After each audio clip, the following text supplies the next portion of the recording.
Welcome to the Veterans Legal Lowdown. I'm Robert Chisholm, a founding partner with Chisholm, and Kilpatrick. Joining me today is Brad Hennings, also a partner with CCK. Today we are looking back at the Board of Veterans Appeals and their disappointing statistics from 2022. In 2022, veterans saw a worsening of the immense backlog at the Board of Veterans Appeals. The board only decided 95,294 appeals in total, and the board had a total of 209,535 appeals pending. According to the VA, around 40% of all cases decided in fiscal year 22 had a previous board decision on the same issue or issues, and 30% of all cases were advanced on the docket due to age, illness, or other qualifying circumstances.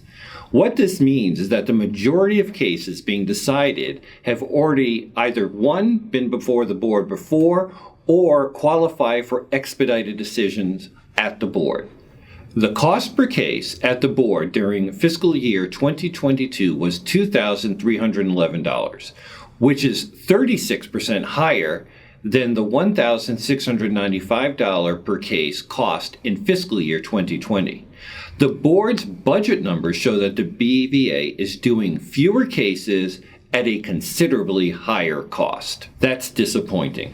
So Brad, this raises the case of how long it's taking the board to make decisions in both legacy and the AMA. What do we know about that now? Well, over the past several years, the Board of Veterans Appeals has significantly changed its goals in terms of the number of days it says veterans must wait for a decision in each of the AMA, or Appeals Modernization Act, dockets. So you've got the direct review docket, where the board is estimating it's less than 356 days to meet the goal, the evidence docket, which is less than 550 days, and the hearing docket, which is less than 730 days. However, these average days are highly misleading and only apply to cases that have been advanced on the board's docket or otherwise expedited. Our experience is much different. Our experience for regular direct review docket cases is that they are taking 912 days on average to resolve. Evidence docket cases, we believe, will take between 4 to 6 years to resolve. In addition, given the frequency with the board issues remands, many veterans may experience far longer waits if they were forced to repeat the appeal process. In the AMA, remanded cases must be reappealed to the board if they are denied at the RO. What this means is that these veterans are forced to go to the back of the line at the Board of Veterans Appeals. All right, I want to pause here for a minute, Brad, because I think this is an important point. In legacy, if a case was remanded from the board back to the regional office, the case went back to its original docket number. Now, in the AMA, where most of the cases are at the board, if a case gets remanded, it comes back up at the back of the line and only if the veteran appeals. That's correct. You go to the back of the line once you've been remanded. So Brad, what do we know so far about what's happened in fiscal year 2023, which began on October 1st, 2022? Well, the question is, will BVA's production increase this year?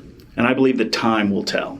We believe they will announce a decision goal of 103,000 based upon our sources, which is almost the same number that were decided in fiscal year 2020.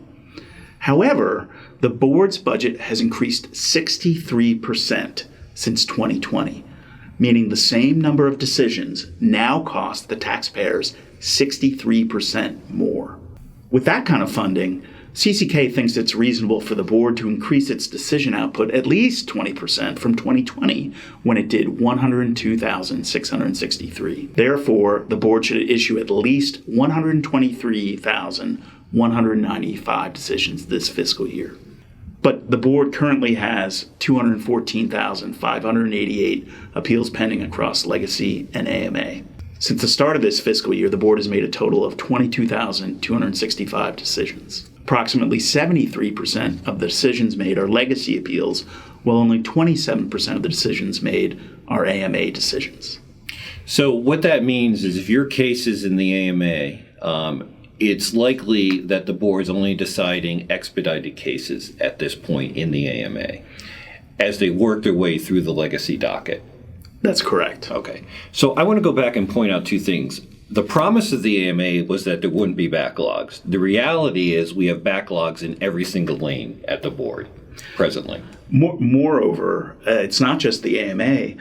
We were also promised that the legacy case backlog would be done, that legacy cases would be done. So they haven't made two promises. They haven't finished out the legacy cases, and there's a backlog in the AMA. So it's kind of the worst of all possible worlds. And the last point I want to make is, what can veterans do to expedite the process?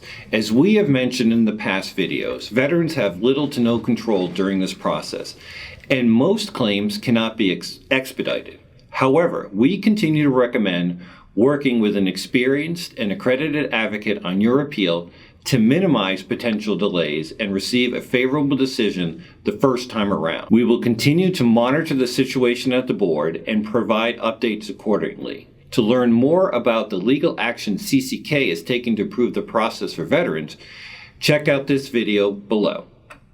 And follow our Gray versus McDonough petition for writ of mandamus here at this link. Thanks for joining us, and we look forward to seeing you again.